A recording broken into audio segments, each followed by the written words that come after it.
You've heard this story, right? Sodom and Gomorrah. It's probably one of the most dramatic, most infamous stories in the entire Bible. Two entire cities so wicked that they're just wiped off the map by fire from the sky. But what exactly was the sin that brought on that level of destruction? Okay, let's dive into this and see what the sources say really happened. I mean, listen to that account from Genesis. It is stark. It is absolute. There is no ambiguity about what happened. Divine judgment delivered with this cataclysmic force. It's an image that's haunted the human imagination for millennia. So the question isn't really what happened. The real mystery is why. And that's the central puzzle, isn't it? This region was once so fertile, so beautiful, it was actually compared to the Garden of Eden. So what could have gone so horribly wrong? How does a place go from paradise to a smoldering crater? What kind of corruption runs so deep that it provokes such a final response? Well, that's what we're here to investigate. To get to the bottom of this, we've got to start with the original story, the way it's told in Genesis chapter 19. And the whole thing kicks off with the arrival of two very mysterious visitors. So the story starts as two angelic beings, disguised as regular men, enter the city. Lot, who was Abraham's nephew and a prominent guy in Sodom, sees them, and he knows his city isn't safe, so he insists they stay with him. But his act of hospitality is about to be put to the ultimate test, because before they can even get to sleep, a mob surrounds the house. And we're not talking about a few troublemakers. The text says it was every man in the city, from the youngest to the oldest, and they've come with a violent demand. And this is where we get to the most well-known interpretation of the story, the one that has really dominated the conversation for centuries. It's the accusation that the core sin of Sodom was all about sexual depravity. The mob's demand to know the visitors is the key piece of evidence here. The Hebrew word yada can mean a few things, but it's very often used in the Bible to refer to sexual intimacy. So the prevailing interpretation is that the men of Sodom were demanding to gang rape Lot's guests. And for many, this violent, cruel, and inhospitable act is the final straw that sealed the city's fate.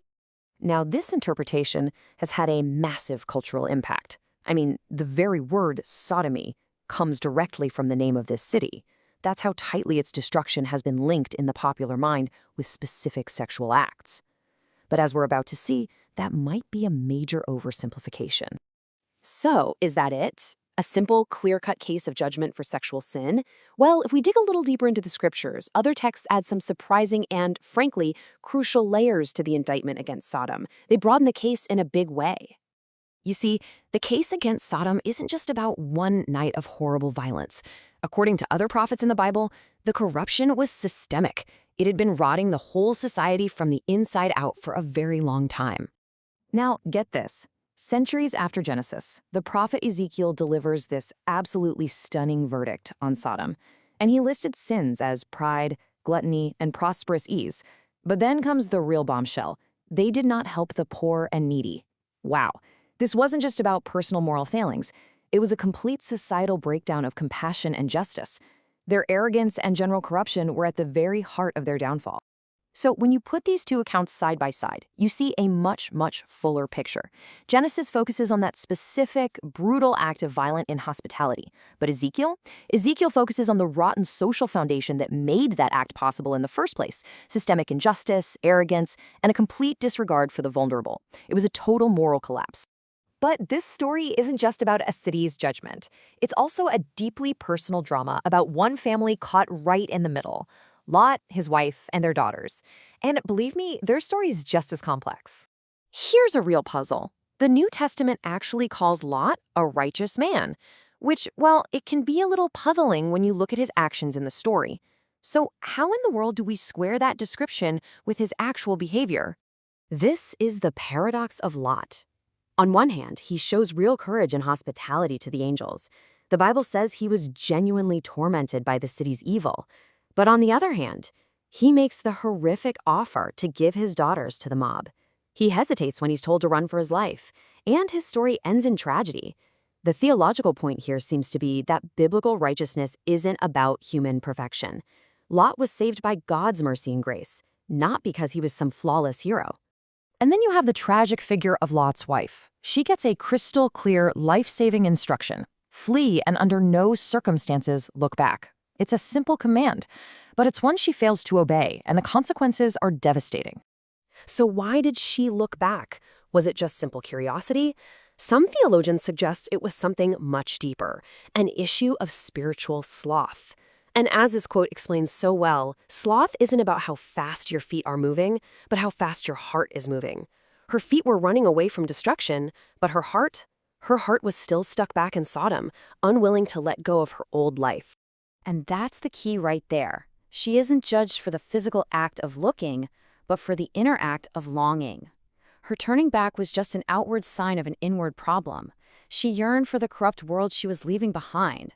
Her story is this powerful, timeless warning against getting stuck in nostalgia for a destructive past when you're being offered a new future. So, after all that, what do we take away from this complex and, let's be honest, pretty disturbing story? Let's try and distill the core themes that have made it so enduring. First, the verdict. The full biblical picture shows that Sodom was judged not for one single type of sin, but for a complete societal rot.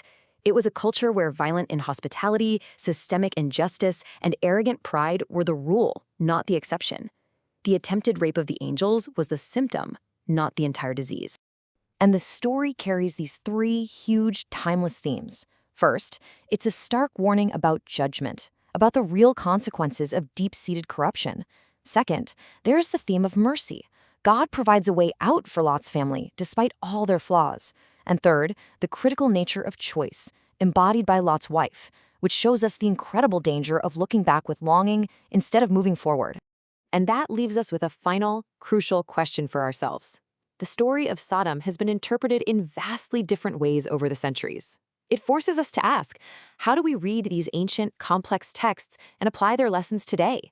Is the main focus on specific acts, or is it on the underlying principles of justice, mercy, and the dangers of a society that has just plain lost its compassion? That's something we're thinking about.